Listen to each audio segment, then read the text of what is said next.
Hey wonderful people, have you ever wondered how much it'll cost you to relocate to Cape Town? Why are you relocating to Cape Town, and is it really worth it? Can you do this and can you afford it? Guys, come with me into the office and let's talk about this. Let's see if you can afford to relocate. How much does it cost to relocate to Cape Town, or to relocate in general? We've had a lot of controversial videos recently, or a couple anyway, and I thought I'll just go a little bit off topic today and just discuss what it'll cost you to actually relocate, because those videos talked about the situations in our country, the crime, what's happening up north, what's happening in Cape Town, and there's a huge semigration to Cape Town. A lot of people are leaving Pretoria, Joburg and Durban to flock down to Cape Town. The reason behind that is they're feeling that they're not safe, they're feeling that their town is no longer what it is, what it used to be, and they feel they want to move to something more comfortable or something that feels safer for them to live in, and that being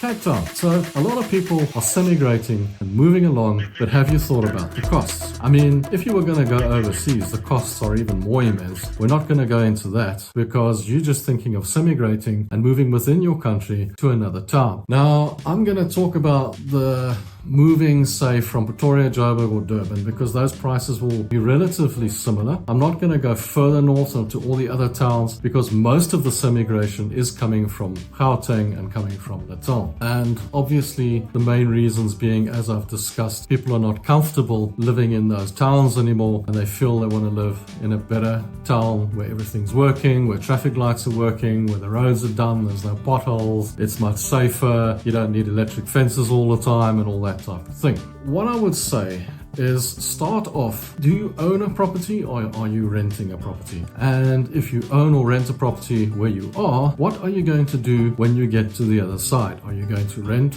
or buy immediately? Perhaps it would be advisable to rent for a short period if you can, and decide if you like that area or if you actually want to live in that particular part of the area, because there's a lot of different places that you can live in Cape Town. For example, you can live in town, you can live on the west coast, you can live in Somerset West, you can live in Strand, you could live in Gordons Bay, you can live in Hermanus. You know, there's so many different places to stay in the Western Cape. The Western Cape is quite vast, and the prices in the Western Cape on properties differ immensely. So for example, in Tableview, Blouberg on the west coast, or Aserfontein down the road, you can pick up properties between 2.5 million and 20 million depending on where you stay. Whereas if you stay in Camps Bay, your properties range from 20 million to 50 million, and if you stay in Clifton, your properties range from 50 million to 100 million. So it really depends what your bank account looks like and what kind of person you are and how much you can afford at the end of the day. Also, do you have a job in Cape Town? Are you self-employed? What is your situation? Because just remember, let's say you're a pensioner, or let's say you're unemployed, or let's say you don't have a job. You got to remember that the application for rental or the application for bond requires that you earn 3 times what you're going to be paying. And if you don't have proof of that, you're not going to have a place to stay. So think about that before you relocate and before you leave. Now, the thing you've got to look at is if you're selling a property in one of these towns. Now let's not be rich. Let's not go 5 million. Let's not go 10 million. Let's not go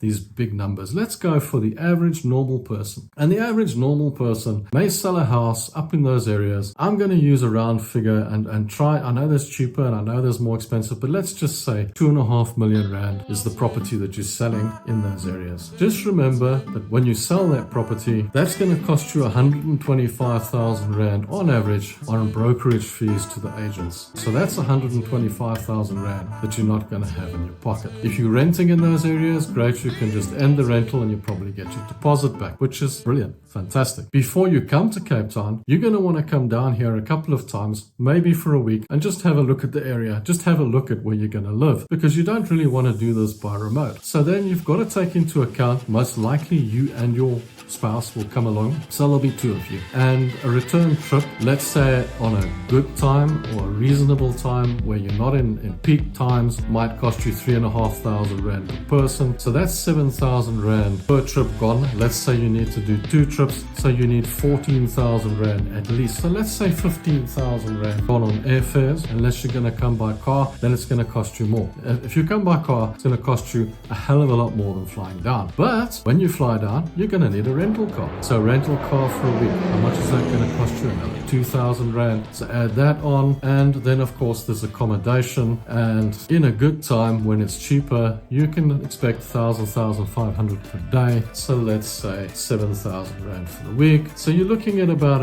another 25,000 Rand that you got to add on to your trip or to your moving costs. Because you're talking about 15,000 Rand in airfares, you're talking about 10,000 Rand for accommodation and rental car. That's without the restaurants and the food and the goodies and whatnot. So now you've spent at least 25,000 Rand before you've even started and decided that you want to move. Now you've spent another 125,000 Rand selling your house to the agents. So you're now on 150,000 Rand before you've moved. Now there's the question, do you bring all your furniture with or do you leave it behind? Because moving your furniture down can cost you anything between 25,000 Rand and 100,000 Rand, depending on the removal company that you use and how fussy you are about the removal company that takes your stuff down for you. But they also calculated by how much you've got. If you've got a lot of stuff, it's going to cost you a lot more. Now I find that the best way, if you're semi-grating a long distance like 1,400, 1,500 kilometers like that, and you're moving to another town, it's actually best to get rid of a lot of the old stuff and just get new stuff from the other side. It's the same as if you're immigrating. It's not worth taking half the stuff because,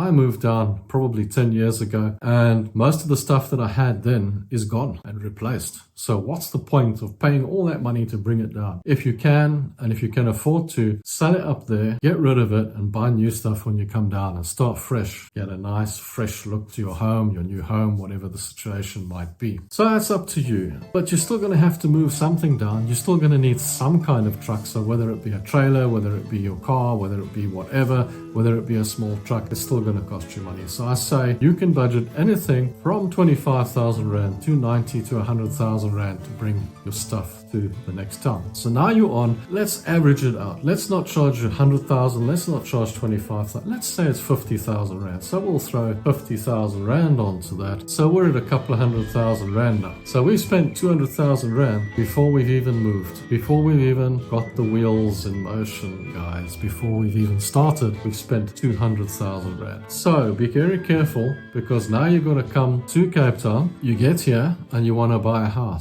Once you buy that house, there's transfer duties. Now what you got to remember to replace that 2.5 million Rand house, let's say you go to an average place like the West Coast, which is not mega expensive and that's the most affordable for you, or Somerset West or something like that. That 2.5 million Rand house is now going to cost you 4 million Rand. So now you've got to spend 4 million Rand to buy that house. To buy that house, that's going to cost you on a bond over 40,000 Rand a month, and you're going to need a deposit and you're going to need to qualify for that, which means you've got to earn 120,000 Rand a month to get that bond. And let's say you're paying cash, that's fine. You sold houses up there. Maybe you sold 2 houses up there. You've got to pay 4 million Rand for your new house. And on that, you've got to pay transfer duties of around 350 to 400,000 Rand, which transfer duties, lawyers' fees and things like that. So now you're on 600,000 before you've moved, and you're probably going to need to pay a deposit for that house, 10%, 400,000 plus the fees. So now you're on 1 million Rand. You're on 1 million Rand before you've even started. If you want to rent a property here that's equivalent to that 2.5 million Rand house, it's going to cost you 25,000 to 30,000 Rand a month. And 25,000, how much money do you need to earn every month? At least 75 to 80,000 Rand a month to afford that rental. Think about that before you move. So these are just some of the costs of moving. Just take this into account before you relocate, because of all the crime, because of all the hassles, because of everything. It's going to cost you in the region of 1 million Rand